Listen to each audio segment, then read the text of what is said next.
আসসালামু আলাইকুম সবাইকে। আশা করি সবাই ভালো আছেন। আল্লাহ তাআলার রহমতে আমিও ভালো আছি। তো আজকে আমার ভিডিওর মাধ্যমে যে কাজটা তুলে ধরবো সেটা হলো পান গাছ কাটা ও পান গাছ লাগানো আর কি। তো আপনারা অলরেডি দেখতে পাচ্ছেন যে আমি পান গাছ কাটা শুরু করে দিয়েছি। এখন আমি পান গাছগুলো সুন্দর করে কেটে নেব, যাতে করে পরবর্তীতে লাগানোর সময় কোনো ঝামেলা না হয় আর কি। তো এই পান গাছগুলো আমি লাগাবো হচ্ছে বিকেলে, যাতে করে বিকেলে লাগানোর ফলে পান গাছগুলা সতেজ থাকে। হ্যাঁ, যাতে করে নষ্ট না হয় আর কি। তো সকালে অথবা দুপুরের দিকে লাগালে অনেক ধরনের সমস্যা হয়, যেমন পান গাছগুলা আওড়ায় হচ্ছে গিয়ে মরে যেতে পারে। ওই জন্য আর কি এগুলা বিকেলে লাগালে ভালো হয়। পান গাছ লাগানোর কিছু প্রক্রিয়া আছে, যেগুলা আমার ভিডিওর মাধ্যমে তুলে ধরার চেষ্টা করবো ইনশাল্লাহ। পান গাছগুলো আমি 2 থেকে 3 দিন আগে সংরক্ষণ করে রাখছিলাম, তো তো এগুলো এখন কেটে নিয়ে যাচ্ছে আর কি। আর এখন আমি এই পান গাছগুলা নিয়ে রওনা দিয়েছি আমার পান খেতে লাগানোর জন্য। সাথে আছে আমার ক্যামেরাম্যান আর কি, আমার ছোট ভাই। তো তাকে সাথে করে নিয়ে গেছি।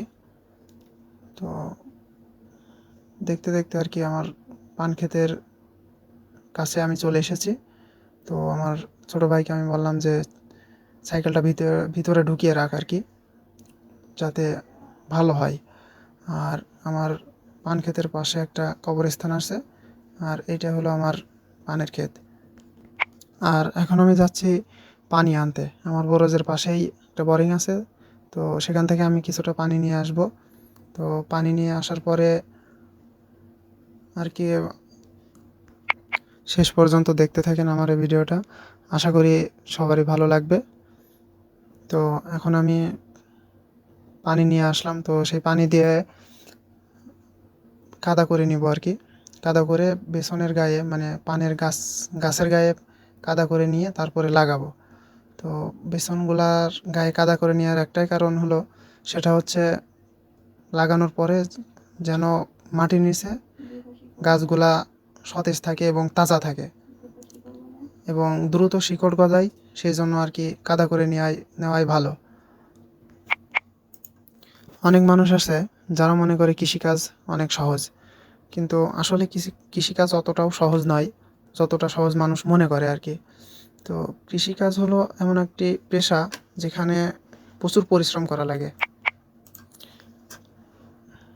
তো আপনারা দেখতেই পাচ্ছেন যে আমি একটু আগে দেখালাম যে পান গাছ লাগাতে হলে দর করতে হয়, মানে মাটি খুঁড়তে হয়।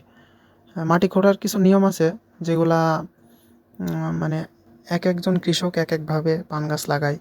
কেউ ছোট ছোট করে দর করে লাগায়, কেউ বা এক লাইন করে দর করে লাগায়।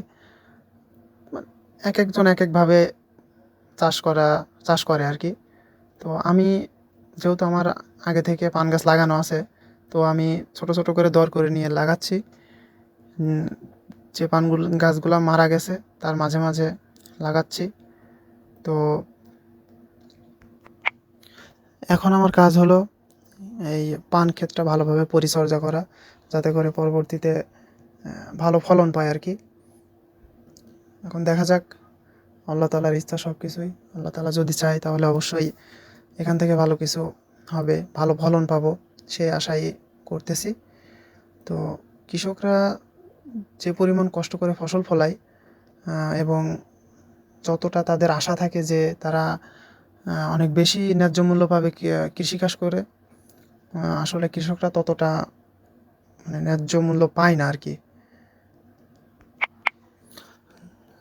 দেখতেই পাচ্ছেন যে আমার পান খেতে অনেক ঘাস হয়েছে, সেই ঘাসগুলা নিড়ানি দিতে হবে এবং আরও অনেক কাজ বাকি আছে, সেগুলা আস্তে আস্তে সব কিছুই আপনাদের মাঝে দেওয়ার চেষ্টা করবো ইনশাল্লাহ।